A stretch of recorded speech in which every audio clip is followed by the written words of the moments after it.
Hey guys, it's Ride at 40. Thanks again for joining me on my Dodge ProMaster build. We're converting this into a camper if you haven't joined us in the previous videos. But everything's coming along nice. I've put some seat swivels in. I've installed a back seat. I've insulated the floor and put a subfloor in so everything is flush mount. I've insulated the side back walls, insulated the wheel wells. I've added a bed in the back. And today I'm going to add a kitchen.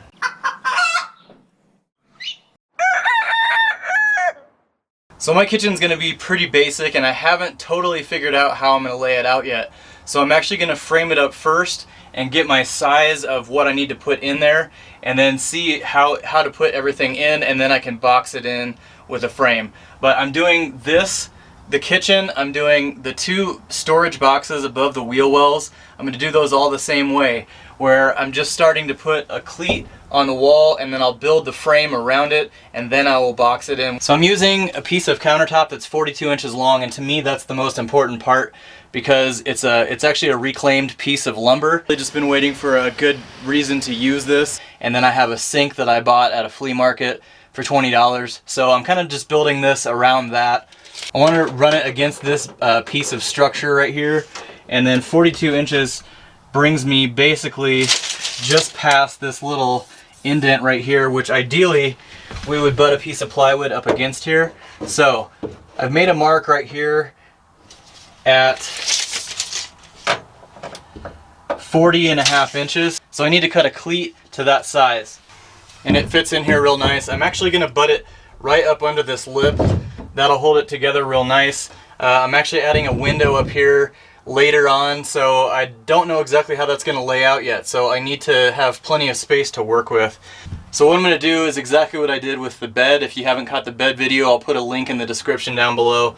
But we're going to hang a cleat with some 5/16 bolts because we're going to reuse these holes that are already drilled. They're used for the panel that goes in here, so we're going to hang the cleat and the panel at the same time, as well as insulate this back wall. I'm going to mark right above where each of these holes are at, and I'm going to follow that mark onto the cleat. Next I'm going to measure down to see how far each of these holes is from the top. I'm guessing they're all going to be 3/4. So I'm going to take my mark that we marked for the wall, take a speed square, and I'm going to trace that line down, and then I'm going to trace the line down on the front, mark 3/4 down, and do that on all 5 of these, and that will give us our screw holes that will line up with the ones that are already through the metal. Okay, now I'm going to take a 7/8 paddle bit. I'm just going to go down about 1/4 of an inch. Then I'm going to take a 5/16 drill bit, and I'm going to punch these holes all the way through. So drilling those holes, that allows a washer to fit down in the hole, and then a 2-inch 5/16 screw will pop down through there. It'll give you a flush fit when it's all installed. Alright, at this point our cleat is ready to be hung on the wall, but this panel will need to go under it. So before we cover the panel up, or before we cover up this wall with the panel, we need to insulate it real quick. So I'm going to grab some insulation. Notice I'm not itching from head to toe, and I'm working with insulation. I actually bought the allergenic stuff, and it was about $10 extra, but since it's about 90 degrees out right now and I'm not itching and I'm working with insulation, that's just about priceless. We're ready for our panel. First I want to just eyeball this and make sure that our screw holes are going to fit in here. So our panel is going to go up next. It's going to line up with your same screw holes, and the drill bit being the exact same size as the screw or the bolt. There's basically very little to none for room for error, but that's a good thing. My washer first, and just you have a little access hole right here, just enough to get a couple fingers in, and then a washer, and then a lock washer on top of that, and then a bolt, and you're just going to want to get it just so it starts to thread. And then you want to keep a magnet handy if you drop something, or I should say when you drop something. If you need to, use a 1/2 inch open end on the back side. Okay, next I'm gonna get my countertop cut, and we're gonna set the countertop before we do the framing. So since this is angled on this side, it's actually a perfect spot for a sink on the right side, and this will also allow the driver's seat to recline and get past that point where it can actually sit back and still have a kitchen in place. So I've got this handmade sink that I picked up at a flea market. This thing is really, really cool, and I've been looking for a use for it, and this is gonna be perfect because the footprint of it will actually fit in here, and it's a nice compact sink. So 42 is where I ideally want to be. I want to butt the end of the counter right up to this piece of plastic right here, the plastic molding, and then I want 42 will actually keep us right at the edge of this piece. So I'm going to measure out 42 and hope that I am right.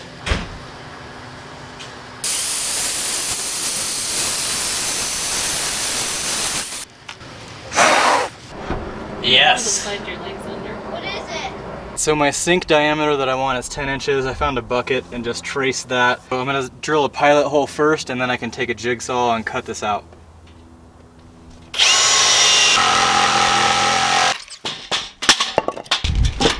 All right, so I got my sink hole cut, and I actually want to butt the countertop up to this piece of molding right here. I had to notch out this right here just for this little piece of frame, so it fits smooth back into there, only because we want to be able to fit a 3/4 inch piece of plywood. This is going to be a wall going all the way down here for the box of the cabinet. We want this to be able to fit under here and fit on the side of the 2x. Okay, I'm going to put my countertop in place. Next thing we're going to do is figure out where our frame needs to go. So I'm going to mark where the 2x4 lands. That's going to be the edge of our framing. So you can see there's one mark, there's the edge of the 2x. There's the other mark at the other edge of the 2x. So that's the farthest that we can go with our frame. And then I also marked where the 2x4 lands when it's sitting, because we can't go past that big line right there either. So the next thing we need to figure out is how our frame is going to lay out. So I'm using 1x2 pine stick, which should give us plenty of strength, and it'll be lightweight and not bulky, and it won't take up a lot of inside room in the cabinet. It's 1.5 inches wide, so this whole line is going to be 1.5 inches wide all the way down. I'm going to come down here. We're going to mark out this other side, which was the end of the 2x. Mark out 1.5 inches on that one.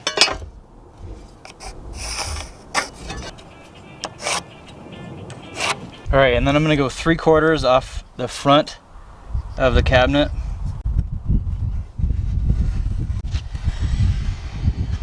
And then 3/4 off this side also. And then each piece, after I cut it, I'm going to line it up. And I'm using a staple gun. I'm going to do that for the whole thing. So now I just need to duplicate this one more time, and we'll use that for the bottom of the frame. Alright, now we need to figure out how long to make our legs. So I'm going to measure from the bottom. So I've cut 4 at 28.25 for the legs. And now I'm just going to nail them into this bottom frame.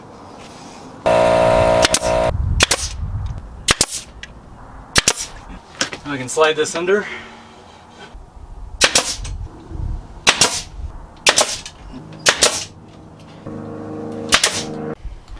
Alright, it's been a long winter, but I am back to this. This sat all winter long, and I've had the materials to finish this out, and there's no excuse for me not to do it now. I bought some laminated birch plywood. I think birch looks really nice and it stains really well, and I plan on using quite a bit of it in here. So it's 3/4 inch ply. And I'm just going to do this side piece first, I think. I'm going to liquid nails. And use a 12 gauge nailer, and that should strengthen this whole cabinet up a whole lot. I'm actually going to do the liquid nails on this side instead of on the board. Alright, then we're going to squish this in here. I'm going to put 2 nails. I'm going to square it up, but I'm going to put the longest nails that I can in the gun to get it held in place.